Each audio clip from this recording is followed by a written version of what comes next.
Bonjour à toutes et à tous et bienvenue dans ce nouvel épisode du podcast d'un couple entrepreneur. C'est Guillaume et je suis vraiment très content de vous retrouver aujourd'hui. Aujourd'hui, on va commencer déjà par les présentations. Donc moi, c'est Guillaume, j'anime ce podcast avec Céline Manceron, ma femme, qui est aussi mon associée dans nos entreprises.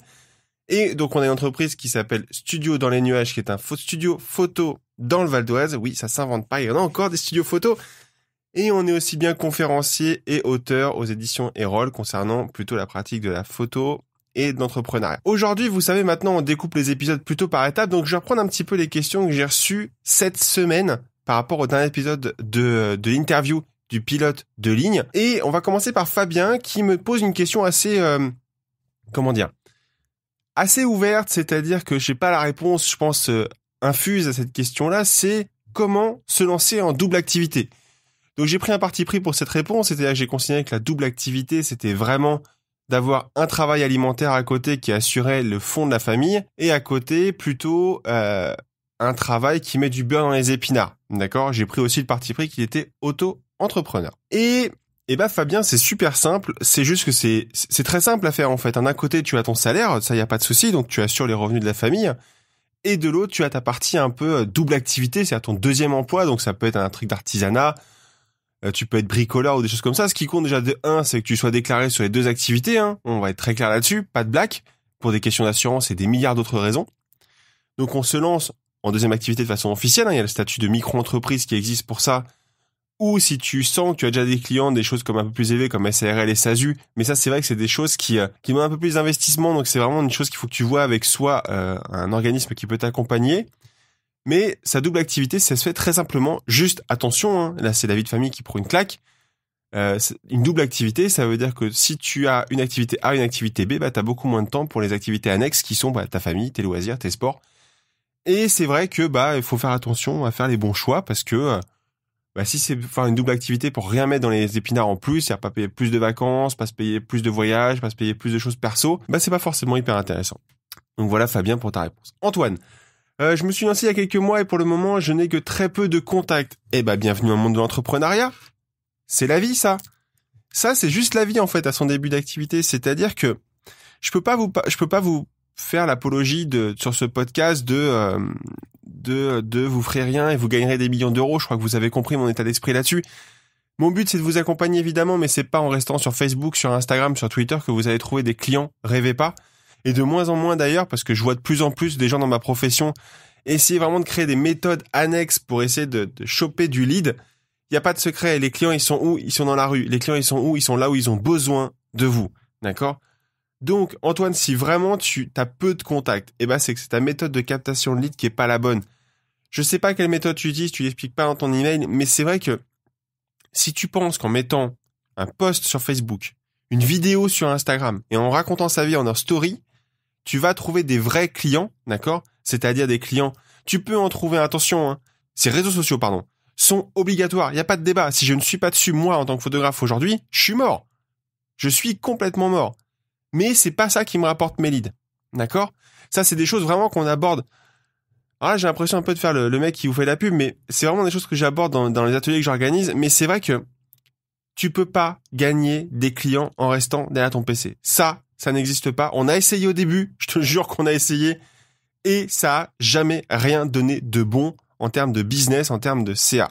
Ce qui a donné des choses, c'est les salons, c'est con à dire, ça va être les rencontres, ça c'est sûr, ça va être un peu la base email, il faut pas se mentir, mais le but c'est qu'il faut aller chercher des clients là où ils sont, donc il faut faire du porte-à-porte, il faut aller voir les endroits où ils se situent pour essayer de les choper. Bernard, comment se faire connaître en 2019 ? J'en ai aucune idée. Voilà. Je pourrais te faire un truc un peu putaclic, mais là, Bernard, j'en ai strictement aucune idée de comment se faire connaître en 2019. Déjà parce qu'on est le 28 janvier, déjà. Que moi, je découvre un peu 2019 sous un nouvel angle, c'est-à-dire que moi, ça y est, un peu la phase compliquée est passée et je peux me permettre de me détendre un peu. Donc, pour moi, 2019, je ne sais pas. Je ne sais pas ce que ça va donner. Je pense que Facebook, c'est mort. Instagram, faut pas rêver, ça va faire comme Facebook, d'ici 3 ans, c'est mort. Je sais pas comment se faire connaître en 2019. La seule méthode que je connais, c'est celle qu'on m'a appris, c'est rencontre des gens. Voilà.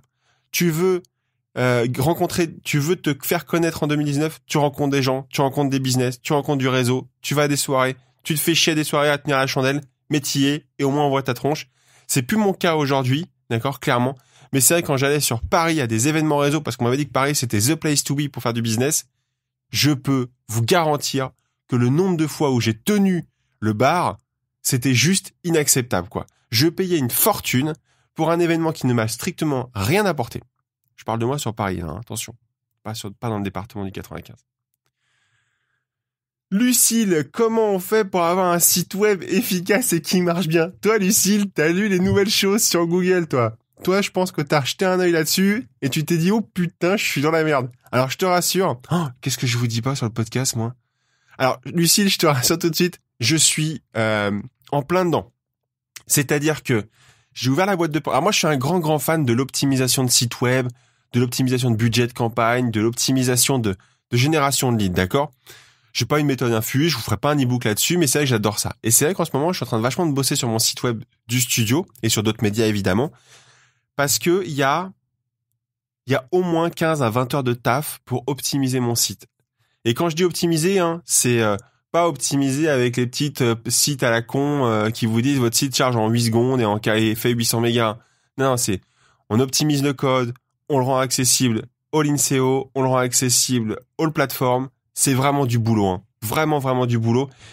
Et je vais être honnête, je pense qu'une boîte extérieure, à des moments, c'est pas du luxe. J'en ai pas besoin pour ma part. Mais quand je vois comment moi je galère à des moments, alors que j'ai quand même du monde de l'informatique et des télécoms, une petite boîte qui jette un coup d'œil là-dedans, ou un collègue, un pote qui vous file un coup de main, je pense que c'est pas du luxe. En tout cas, dans ma profession en tant que photographe. Pourquoi? Parce qu'il y a que moi qui sait juger ce qui est pertinent ou pas. Ça, c'est clair et net. Si vous avez un site web efficace, mais qui s'affiche rien pour un photographe, c'est-à-dire pas d'image, pas de vidéo, pas de photo, bah en fait, autant faire un site de newspaper, quoi. De journal, pardon. Donc voilà. Ok, ça c'était les questions. Depuis le dernier épisode, qu'est-ce qui s'est passé pour Céline et moi d'un point de vue perso? Première chose, on a mis à jour notre conférence sur la lumière artificielle, d'accord, et avec des nouvelles choses. Ça a été une conférence qu'on a mis à jour avec les nouvelles tendances américaines qui sont en train d'arriver. Nous, on les a vues l'année dernière, mais elles sont en train de débarquer en France. Ça, c'est une bonne chose. Donc, c'est une conférence qu'on a fait l'autre fois en ligne. On a décidé de faire une journée spéciale AdWords pour faire connaître son activité. Ça, si vous voulez avoir de l'info, vous vous abonnez au podcast et surtout, vous me faites un email. C'est hyper important. Je n'inviterai à cette conférence que les gens qui sont intéressés par Google AdWords. Et le sport est toujours mon quotidien en ce moment. Ça, et comment dire, ça génère quelques tensions dans la famille, mais c'est pas bien grave. Il faut dire que là, j'ai fait petite digression. C'est-à-dire qu'avant, je m'entraînais 3 fois par semaine, pardon. Et là, je suis en train de passer à 4 fois par semaine. Il y a Céline qui m'a doucement rappelé que c'est bien le sport, mais il faudra peut-être aussi que je m'arrête un peu. Donc voilà, petit break. Donc je vais redescendre à 3 séances par semaine, mais ça se passe très bien. Et franchement. Au début, pas au début, mais il y a quelques années, quand j'avais commencé ce truc-là, j'avais vraiment très très mal. Et aujourd'hui, pas du tout, ça va vachement mieux. Et en fait, le programme, je pense, a été un peu recadré par Ils en avaient avant, mais c'est vrai je pense qu'ils ont été un peu recadrés par l'organisme de la santé ou je ne sais quoi, parce que maintenant, c'est beaucoup plus doux la montée en puissance, ce qui fait qu'en fait, on se fait pas mal. Bon, et si on attaquait ce gros sujet-là, en fait, j'ai vraiment hâte de vous en parler. Je parle, mais on va parler aujourd'hui de Fortnite et de comment ça m'aide dans mon business. Vous allez pas le croire. Ce podcast, je l'ai en tête depuis quasiment 4-5 mois. Quand je vois, alors déjà, je vais remettre le contexte en place. Fortnite est un jeu vidéo toute plateforme, smartphone, iOS, iPad, Android, Switch, PS4, bref, toutes les plateformes sont dessus. D'accord? Toutes. On est sur un jeu qui a un principe très simple. Vous mettez 100 personnes sur une carte moyennement bien dessinée. Vous les larguez à partir d'un bus. Ils arrivent en bas. Ils ont une hache. Ils doivent construire leur abri. Ils doivent trouver leurs armes. Et il ne peut y en avoir qu'un qui gagne, ce qui s'appelle une victoire royale. Aujourd'hui, je peux vous garantir que n'importe quel joueur qui joue à Fortnite vise cette victoire royale. Autre chose, là, vous allez dire, mais 100 personnes sur une carte qui fait 800 000 mètres carrés, ils vont jamais se croiser. Oui, ils ont trouvé la solution. Petit à petit, quand on avance dans le jeu, la carte se rétrécit. Ce qui, au final, à la fin d'une partie, ressemble à un dé à coudre. C'est-à-dire que si vous mettez 5 personnes sur 5 cm de carte, vous vous doutez bien qu'au bout de 10 secondes, il n'y a plus personne. Et en fait, ce jeu, c'est mon fils qui me l'a fait découvrir. C'est Lucas, que vous avez déjà entendu sur le podcast. Et c'est vrai que depuis 4-5 mois, je l'observe vachement fonctionner avec tout ça. Et à un moment, je regarde ça et je dis, mais c'est pas possible. Il y a forcément un truc à prendre de ce jeu-là, quoi. Parce que déjà, de 1, c'est un carton interplanétaire. Je ne sais plus combien de millions de jeux. On a Antoine Griezmann lors de la Coupe du Monde qui s'amusait à faire une danse de Fortnite. D'accord, hein, faut se rappeler. Ils ont des ambassadeurs game qui sont monstrueux. Ok. Et on peut pas ne pas l'avoir vu. C'est-à-dire que même le magazine Forbes en parlait il y a pas très longtemps pour expliquer comment trouver des goodies dans le jeu, quoi. Donc, première chose, c'est une technique d'achat intégrée. Contrairement à ce qu'on pourrait penser, l'application est gratuite. Le jeu est gratuit. C'est-à-dire, comme mon fils m'a dit, ouais, papa, c'est un jeu gratuit, mais tous les potes y jouent. Ah bon? Bon, on va le télécharger. Bon, on le télécharge, j'en ai mort 2 fois, parce que j'ai pas la fibre à la maison, ça c'est mon problème de vie aussi.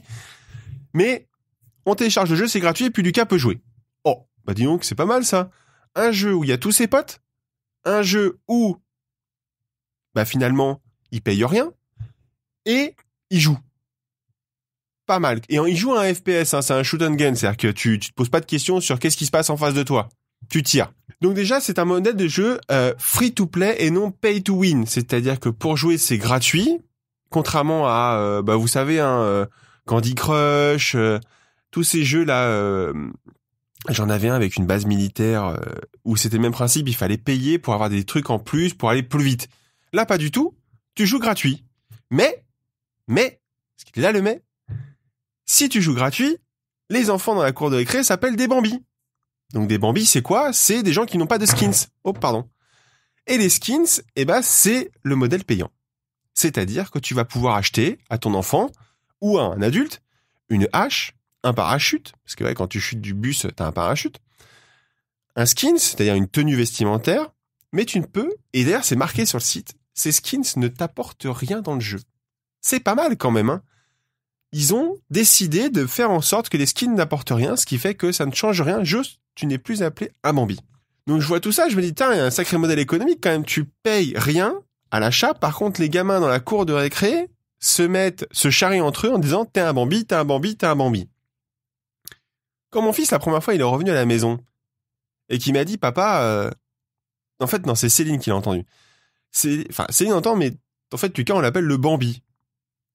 Puis alors moi, un peu perdu, je dis, mais c'est quoi un Bambi? Il me dit, c'est un joueur qui a pas de skins. D'accord. On peut pas passer à côté, en fait. On peut pas, moi, je suis ce genre de père, alors je sais pas si je suis le meilleur du monde, mais je suis ce genre de père qui n'aime pas forcément que son fils ait des problèmes parce qu'on n'est pas au courant, en fait. Lucas m'a jamais expliqué, il m'a jamais demandé d'acheter des trucs. Il m'a dit, tiens, ouais, papa, il y a des skins, c'est 1000 V-Bucks. Mais moi, 1000 V-Bucks, moi, tant que ça parle pas euro, ça me parle pas. Et donc, je lui paye un skins parce que j'aime pas ça, et puis c'est vrai qu'à un moment, il nous avait vachement aidé dans la baraque, donc je lui paye ce truc-là. Et alors là, si vous aviez vu la tête du gosse quand je lui ai dit que je lui offrais ça, qui m'a coûté 3 €, hein, qu'on se le dise. Mais j'ai rien acheté, en fait, pour 3 €, j'ai acheté du virtuel. Il était hyper content. Et depuis ce jour-là, j'observe vachement la méthode de vente de Fortnite. Et première chose maintenant, parce que voilà, je vous ai refait un peu le pitch du truc, raconter une histoire permet de toucher les gens et idéalement, il faut toucher une histoire authentique. Pourquoi? Fortnite évolue sous forme de saison 1 et on a la saison 7, je crois. C'est très simple. Toutes les saisons, tu prends tout et tu recommences. C'est génial quand même. C'est-à-dire que tu lances ton produit, un skins par exemple. Il a une durée de vie de 2-3 mois, je crois. Au bout de la saison, tu l'arrêtes. Donc les gens gardent le skins. Et tu recommences. C'est-à-dire que tu prends le même skins et tu le redessines et tu changes les couleurs. C'est pas mal quand même comme modèle économique. C'est-à-dire que tu n'as rien inventé. Juste tu vends des skins qui ne t'apportent rien dans le jeu. Et toutes les saisons, ça recommence parce que toutes les saisons, tu dois changer de skins pour être à la mode. D'accord? Les gamins, ils veulent être à la mode. Alors oui, ils ont des skins plus évolués dans le jeu, mais en attendant, ils ont un skins à la mode. En ce moment, c'est la mode neige. Je pense que je suis pas le seul père à avoir mis le jeu Fortnite sous le sapin avec rien dedans. D'accord? On achetait juste un code. Mais parce que c'était le skins neige avec un personnage couleur bleue. Enfin bref. Et la technique de vente est redoutable. Parce qu'en fait, c'est pas nous parents qui faisons la démarche de vouloir acheter, c'est les gamins entre eux qui nous posent la question d'acheter ces choses-là en fait.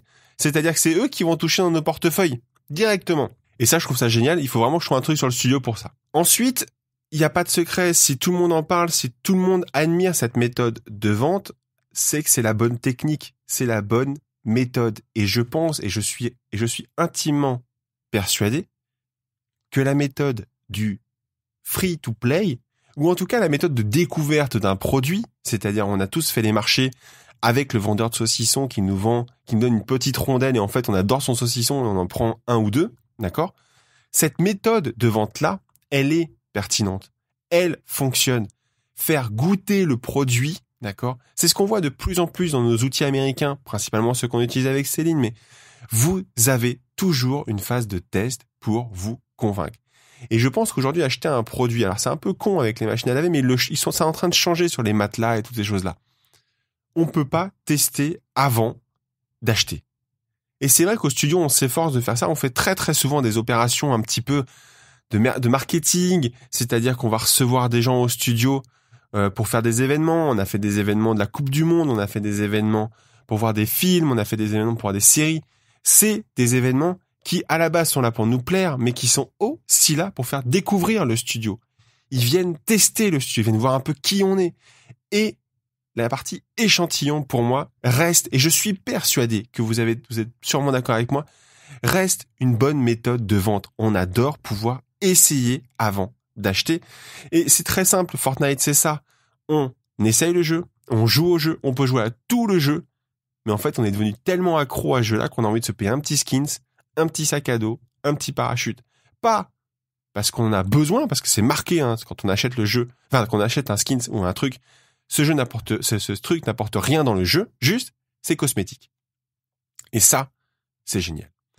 Ensuite, il y a une autre partie qui vraiment me tient à cœur parce qu'on fait beaucoup de séances famille au studio, on fait beaucoup de choses où les gens ne sont pas seuls en fait. Partager une expérience à plusieurs reste une méthode géniale. Ils ont intégré il y a pas très très longtemps dans le jeu la notion de, enfin, c'est pas qu'il y a très très longtemps, mais ils ont intégré en ce moment la phase de jeu 50 vs 50. C'est-à-dire que c'est très simple, ou 18 vs 18. C'est hyper simple, c'est 18 personnes qui tapent sur 18 personnes et qui doivent gagner, ils doivent avoir le moins de kills à la fin. Et ben, on voit qu'il se crée des cohésions, c'est-à-dire qu'il y a toujours plus ou moins un leader, il y a toujours plus ou moins un bâtisseur, il y a toujours plus ou moins un rusher. Bref, il y a toujours travailler à plusieurs permet de partager des choses et chacun trouve sa place. C'est vrai que on peut pas être toujours tout seul. Il faut être à plusieurs pour avancer. Il faut être à plusieurs pour bâtir des choses. Je pense qu'aujourd'hui, on ne peut pas considérer qu'être seul nous permette de réussir. Ça ne marche pas. Aujourd'hui, on aurait été seul avec Céline, on serait dans le mur. Les gens qui sont seuls sont souvent les gens qui sont des salariés ou dans le salariat. Vous ne pouvez pas être seul quand vous êtes chef d'entreprise, quand vous êtes en train de gérer votre business. Pourquoi ? Parce que vous ne pouvez pas, vous n'y arriverez pas, d'accord ? Il vous faut un comptable, il vous faut un avocat, il vous faut un ami sur qui poser vos questions. Vous n'avez pas le choix. Et dans Fortnite, je trouve que c'est une évidence. Et d'ailleurs, Lucas s'en rend compte, il dit, mais putain, je serais seul, je serais déjà mort 50 fois, quoi.